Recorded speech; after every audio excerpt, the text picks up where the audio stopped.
नमस्कार दोस्तों, जय श्री राम, जय सीताराम, जय जय हनुमान। दोस्तों, हम चाहते हैं कि आपको घर खुशियों से भर जाए। धन की तंगी क्या है यह आपको पता ही न चल पाए, लेकिन उसके लिए आपको हमारी ये वीडियो जरूर देखनी पड़ेगी, क्योंकि आज हम आपको आपकी सबसे बड़ी भूल के बारे में बताने जा रहे हैं, जिसने आपके घर को शायद कंगाली के द्वार पर खड़ा कर दिया है। दोस्तों, यह भूल जुड़ी हुई है आपके मंदिर से। दरअसल घर के मंदिर में रखी ये 3 चीजें आपको बर्बाद कर सकते हैं। ये 3 चीजें आपके घर में माता लक्ष्मी को आने से रोक रही है। अगर आपके मंदिर में भी ये 3 चीजें रखी हुई है तो तुरंत इन्हें बाहर निकाल दीजिए। नमस्कार दोस्तों, स्वागत है आपका एस्ट्रो सच पर। आगे बढ़ने से पहले वीडियो को लाइक और चैनल को सब्सक्राइब जरूर कर लें, जिससे लक्ष्मी जी की कृपा सदैव बनी रहे। आइए जानते हैं दोस्तों की आखिर कौन सी हैं वो 3 चीजें जो माता लक्ष्मी को आपके द्वार आने से रोक सकते हैं। दोस्तों, हमारे शास्त्रों के अनुसार भगवान श्री कृष्ण कहते हैं कि कलयुग का मनुष्य कुछ पवित्र चीजों को धार्मिक समझकर उनकी पूजा करेगा। इसी के चलते आजकल कई लोग कुछ चीजों को धार्मिक समझकर उन्हें घर के मंदिर में रख देते हैं, क्योंकि वह सोचते हैं कि धार्मिक हैं और इनकी पूजा भी की जानी चाहिए। आप भी ऐसी भूल न करें, इसलिए सबसे पहले हम आपको यह बता देते हैं कि पूजा घर में कौन कौन सी चीजें रखनी चाहिए जो शुभ मानी जाती हैं। नंबर 1, दीपक। दोस्तों, हर कोई घर में एक छोटा सा पूजा घर जरूर बनाता है, ताकि उसके घर में पॉजिटिव एनर्जी और निगेटिव एनर्जी घर परिवार से दूर रहें। इस पूजा घर में दीपक जरूर होना चाहिए। यदि दीपक मिट्टी का बना हो सकता है या इसकी जगह आप किसी भी धातु के दीपक का इस्तेमाल कर सकते हैं। इसके अलावा आप चाहे तो खुले या पर के कंधे पर गुड़ और हल्दी लगाकर घी के साथ घर में धूप भी दे सकते हैं। माना जाता है कि ऐसा करने से घर में नेगेटिव एनर्जी का वास नहीं रहता और परिवार में सुख समृद्धि बनी रहती है। नंबर 2, स्वास्तिक चिन्ह। स्वस्तिक चिन्ह को हिंदू धर्म में सबसे पवित्र माना गया है। किसी भी शुभ कार्य को शुरू करने से पहले स्वास्तिक चिन्ह का इस्तेमाल किया जाता है। आप भी कोशिश कीजिए कि घर के मंदिर में स्वास्तिक चिन्ह अवश्य होना चाहिए, क्योंकि स्वास्तिक को समृद्धि और सुख शांति और एकता का प्रतीक माना गया आता है। इसके लिए आपको रोली की मदद से भी स्वास्तिक बना सकते हैं। नंबर 3, कलश। दोस्तों, कलश को सुख समृद्धि का प्रतीक माना जाता है। स्वयं भगवान श्री कृष्ण कलश को परिवार की सुख शांति और ऐश्वर्य के लिए जरूरी बताते हैं। इसलिए कलश तो आपके मंदिर में अवश्य होना चाहिए। कलश स्थापित करने के लिए अब इस तरह से कलश पर रोली और कुमकुम से स्वास्तिक बनाकर उसके ऊपर पत्तों के बीच नारियल रखकर मंदिर में रख दीजिए। इससे आपके परिवार में समृद्धि तो रहेगी, साथ ही खुशियां भी आपके दरवाजे पर दस्तक देंगी। नंबर 4, संघ के बारे में जानते बहुत लोग हैं, लेकिन इसे मानते बहुत कम है। शायद ही कोई ही जानता होगा कि संघ की उत्पत्ति समुद्र मंथन के 14 रत्नों के साथ भी थी। संघ को धर्म में पवित्र और खुद माँ लक्ष्मी का प्रतीक माना जाता है, क्योंकि माता लक्ष्मी को सुनकर अधिक प्रिय है। जिस घर के मंदिर में संघ होता है वहाँ स्वयं माता लक्ष्मी का वास होता है। इसीलिए आप भी अपने पूजा घर में संघ रखना बिल्कुल नहीं ना भूलें। ऐसा करने से माता लक्ष्मी प्रसन्न होंगी और आपके घर में सदैव सुख समृद्धि बनी रहेगी। पैसे की कमी कभी नहीं सताएगी। साथ ही संघ की ध्वनि आपके घर में सकारात्मक ऊर्जा का संचार करेगी। नंबर 5, घंटी। दोस्तों, आपने मंदिर में घंटी तो देखी ही होगी। धार्मिक मान्यताओं के अनुसार मंडी में घंटी कुछ शुभ माना जाता है। साथ ही यह भी माना जाता है कि जिस घर में पूजा के दौरान घंटी बजाई जाती है उस घर के आसपास की सभी नकारात्मक ऊर्जा घर से दूर हो जाती है। घंटी न सिर्फ आपके घर में पॉजिटिव एनर्जी है, बल्कि खुशहाली के सभी द्वार भी खोल देती है।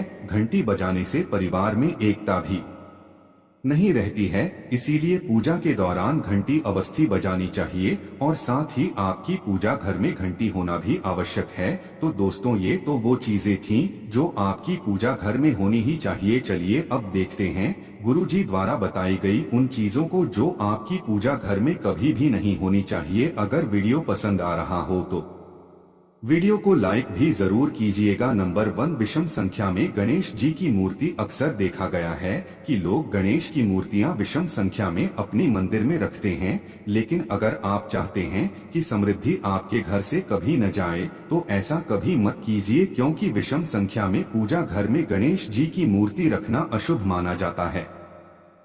इसलिए आप अपने पूजा घर में 1, 3 या 5 की संख्या में गणेश जी की मूर्ति न रखें, यह आपको मुसीबतों के दलदल में धकेल सकता है। वैसे दोस्तों, गणेश जी की मूर्ति को लेकर यह भी देखा गया है कि कई लोग गणेश जी की मूर्ति घर के मुख्य द्वार के बाहर दरवाजे की तरफ मुख करके रख देते हैं। अगर आप सुख और समृद्धि चाहते हैं तो भूलकर भी ऐसा मत कीजिए। अगर आपको घर के मुख्य द्वार पर गणेश जी की मूर्ति रखनी है, दूसरे घर के अंदर की तरफ मुख करके रखें, बाहर की तरफ नहीं। ऐसा करना अशुभ हो सकता है, इसलिए घर के अंदर की तरफ मुख की हुई गणेश जी की मूर्ति को मुख्य द्वार पर स्थापित करें। आप चाहे तो मुख्य द्वार के दोनों तरफ भी गणेश जी की मूर्ति रख सके हैं, लेकिन ध्यान रहे कि मूर्ति अंदर की तरफ यूं बाहर की तरफ नहीं। नंबर 2, टूटे हुए चावल। दोस्तों, अगर आपके मंदिर में भी टूटी हुई चावल, यह बहुत लंबे समय पहले यूज किए हुए चावल रखे हैं, तो उन्हें तुरंत बाहर भी बार भी है, और यह बिल्कुल भी शुभ नहीं है और घर में नकारात्मक ऊर्जा को उत्पन्न करते हैं। इसके अलावा अगर आप उन चावलों को इस्तेमाल करना चाहते हैं तो हल्दी में महिला करें कीजिएगा, यह बहुत शुभ माना जाता है। नंबर 3, पूर्वजों की तस्वीरें। इसके साथ ही अगर आपके घर के मंदिर में पूर्वजों की तस्वीरें रखी हुई हैं तो उन्हें तत्काल बाहर निकाल दें कि आपके परिवार के लिए काफी अशुभ है। धर्म ग्रंथों के अनुसार रोज पूरी नहीं है, लेकिन वह देवताओं के बराबर नहीं है, इसलिए अपने पूजा घर में कभी भी मृत परिजनों की तस्वीरें न रखें। यह आपके लिए शुभ संकेत है। इसके परिणाम भी काफी घातक हो सकते हैं और मंदिर का वातावरण भी नकारात्मक हो सकता है। इसके अलावा अगर आप किसी साधु संत को मानते हैं तो उनकी तस्वीर भी घर की किसी दीवार पर लगाएं, उसे पूजा घर में भूल से भी ना रखें, ये घर के वातावरण को नकारात्मक बनाता है। इसके साथ ही काली काल भैरव की मूर्ति अभी पूजा घर में नहीं रखनी चाहिए।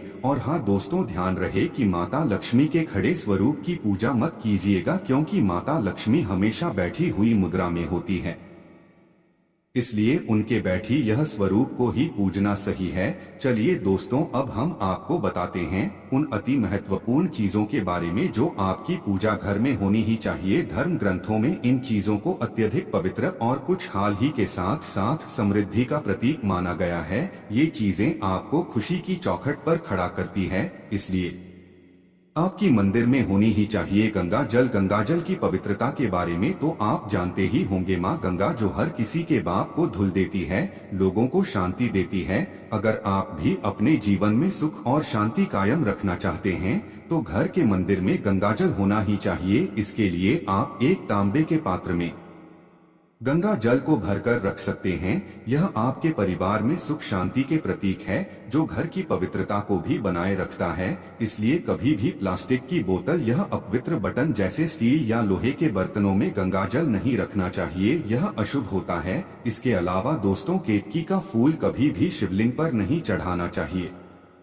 तांबे के कलश में गंगा जल भरकर उसके ऊपर नारियल रखकर रोली की मदद से स्वास्तिक बनाकर उसे मंदिर में स्थापित करना चाहिए। और अगर आप मां लक्ष्मी को प्रसन्न करना चाहते हैं तो पूजा करते समय माता लक्ष्मी को कमल का फूल चढ़ाएं। माता लक्ष्मी कमल के फूल पर ही विराजमान रहती हैं और कमल का फूल उन्हें बेहद प्रिय होता है, क्योंकि यह कीचड़ से निकलकर भी दुनिया में खूबसूरती और पवित्रता बिखेर है। इसलिए माता लक्ष्मी की पूजा करते समय कमल का फूल जरूर चढ़ाना चाहिए। ऐसा करने से कई गुना लाभ आपको मिलेगा। दोस्तों, इस दिवाली ध्यान रहे कि आप दीपक से दीपक जलाएं। शास्त्र के अनुसार जो व्यक्ति दीपक से दीपक जलाता है वह रोगी होता है। ऐसा करने से रोग भी परिवार में पनपते हैं, इसलिए कभी भी दीपक से दीपक नहीं जलाना चाहिए। साथ ही मंदिर में एक घी का और एक तेल का दीपक जरूर जलाएं। यह आपको समृद्धि देगा। घी का दीपक दाईं तरफ और तेल का दीपक बाईं तरफ जलाने से समृद्धि बरकरार रहती है। इसके अलावा घंटा, धूप ने गंगा जल जैसी चीजों को बाईं तरफ रखना शुभ होता है। उम्मीद है दोस्तों आप यह समझ गए होंगे कि मंदिर में क्या रखना है और क्या नहीं। वीडियो पसंद आई हो तो वीडियो को लाइक करके शेयर कर दीजिए और कमेंट बॉक्स में जय श्री राम, जय हनुमान, जय श्री राम जरूरी है। साथ ने हमें बताया कि अगली वीडियो में आप आपकी स्टॉक पर गूंजी आशीर्वाद लेना चाहती है। मिलते हैं अगली वीडियो में, तब तक अपना ख्याल रखें।